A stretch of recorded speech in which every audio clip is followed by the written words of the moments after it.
সম্মানিত ভিউয়ার্স, আসসালামু আলাইকুম। কেমন আছেন সবাই? তো আজকে খুবই সিম্পল ওয়েতে আমি রান্না করে দেখাবো কই মাছ দিয়ে লাউয়ের ঝোল তরকারি।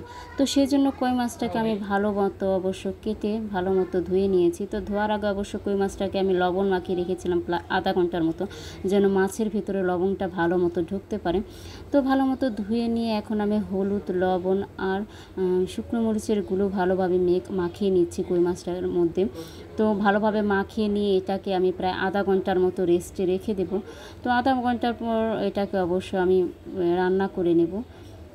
তো এই তো আমি হলুদ, মরিচ আর লবণ ভালোভাবে মাখিয়ে নিয়ে এখন আধা ঘন্টার জন্য রেস্টে রেখে দিলাম। তো এদিকে কিন্তু আমি এখন লাউটাকে দেখিয়ে দিচ্ছি তোমাদেরকে। বিশাল বড় একটা লাউ, আর খুবই কচি একটি লাউ অবশ্য। দেখো লাউয়ের স্কিনটা কতটা সুন্দর। এই যে আমি চিমটি দিয়ে দেখিয়ে দিচ্ছি তোমাদেরকে, লাউ থেকে দেখো রস বের হচ্ছে, তার মানে লাউটা খুবই কচি লাউ। আর ভাগ্যক্রমে অবশ্যই এরকম একটা কচি লাউ পেয়ে গিয়েছিলাম। তো এটা দিয়ে অবশ্য কই মাছ দিয়ে আজকে রান্না করব। তো এখন লাউটাকে আমি ভালোভাবে কেটে নিব, ধুয়ে নিব, আর মাছটাকে আমি ভেজে নেব। মাছটা প্রায় আমার আধা ঘন্টার মতো হয়ে গেছে রেস্টে রাখা।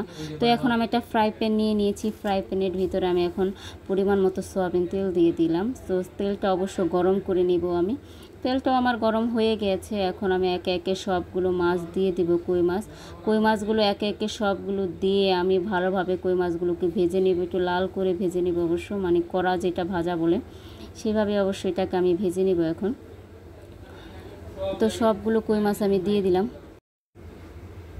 এই তো সবগুলো মাছ এখন দেওয়া হয়ে গেছে। তো লাল করে আমি মাছগুলো ভেজে নিয়েছি। তো এখন আমার অবশ্য লাউয়ের যে তরকারিটা সেটা রান্না করার পালা। তো মাছ ভাজার যে এক্সট্রা তেল ছিল সেটা আমি কড়াইতে নিয়ে নিলাম, দিয়ে দিলাম পরিমাণ মতো পেঁয়াজের কুচি।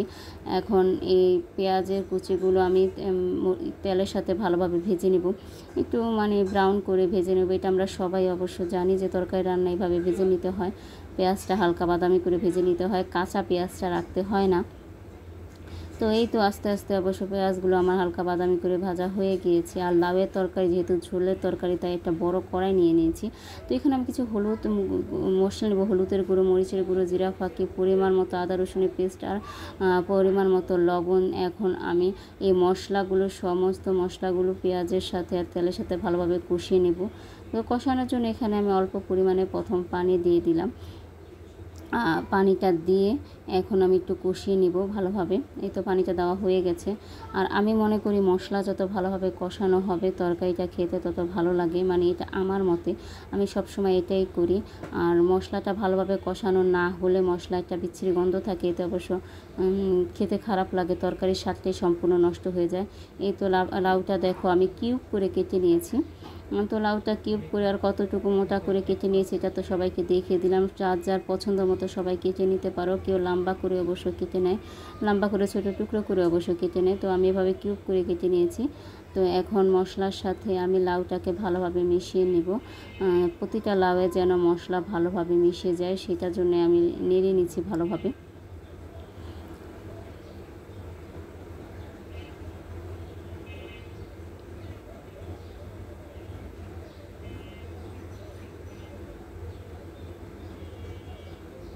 তো এখন লাউটাকে আমি একটু ঢেকে দিব। তো এখানে অবশ্য আমি কড়াইয়ের ঢাকনাটা নিয়েছিলাম, কিন্তু পরবর্তীতে আমার মনে হয়েছে কড়াইয়ের ঢাকনাটা একটু সাইড দিয়ে ফাঁকা থাকে, সেটার জন্য এখানে আমি অবশ্য একটা ফ্রাই প্যানের যে মানে কাচের যে ঢাকনা আছে সেই ঢাকনায় এখন আমি এখানে দিব, যেন লাউটা খুব ভালোভাবে অবশ্য সেদ্ধ হয়ে যায় সেজন্য। তো আবারও লাউটাকে আমি একটু নেড়ে দিলাম ভালোভাবে, যেন মশলাগুলো মানে লাউয়ের গায়ে লেগে যায়। এখন আমি কাচের ঢাকনাটা দিয়ে অবশ্যই এই লাউগুলো ঢেকে দিব। ঢেকে আস্তে আস্তে লাউগুলোকে আমি সেদ্ধ করে নেব।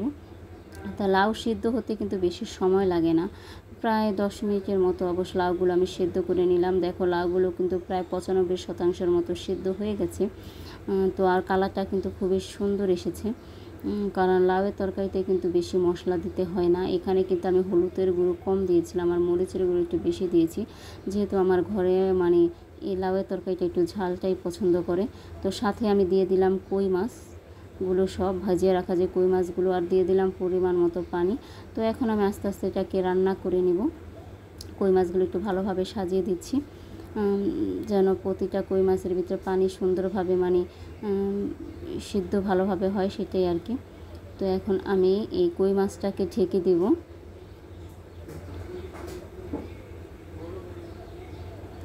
তার আগে আমি এখানে কিছু টমেটো দিয়ে দিয়েছিলাম। টমেটোগুলো শীতের টমেটো ছিল। আর এই ভিডিওটা কিন্তু আমার আগে করা ছিল অবশ্য, যখন শীতের লাস্টের দিকে ভিডিওটা আমার করা ছিল। তো এই কারণে অবশ্য এখানে আমার খুব সুন্দর এই টমেটোগুলো ছিল। আর একটু দেখে নিলাম যে ঠিক মতো দেওয়া হয়েছে কিনা। তো এখন আস্তে আস্তে করে আমি এটাকে রান্না করে নিচ্ছি।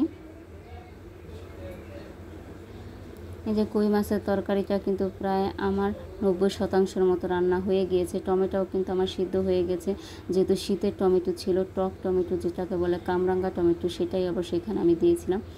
তো এখন এর মধ্যে আমি কিছু ধনিয়া পাতা দিয়ে দিব। তো ধনিয়া পাতাটা অবশ্য আমি এখন না, পরে লাস্টের দিকে আমি ধনিয়া পাতাটা অ্যাড করব। এই যে দেখো আমি সুন্দর করে কেটে ধনিয়া পাতাটা দিয়ে দিয়েছি। আমার কিন্তু তরকারিটা সম্পূর্ণ রান্না হয়ে গিয়েছে। এখন আমি চুলাটাকে বন্ধ করে দিয়ে দিব। আর এই তরকারিটা দিয়ে কিন্তু গরম ভাতের সাথে খেতে খুবই মজার হয়। তো আমি অবশ্য দেখাতে পারিনি, খুব ব্যস্ততার মধ্যে ছিলাম, তাই অবশ্য ভাত খাওয়াটা আমার দেখানো হয়নি।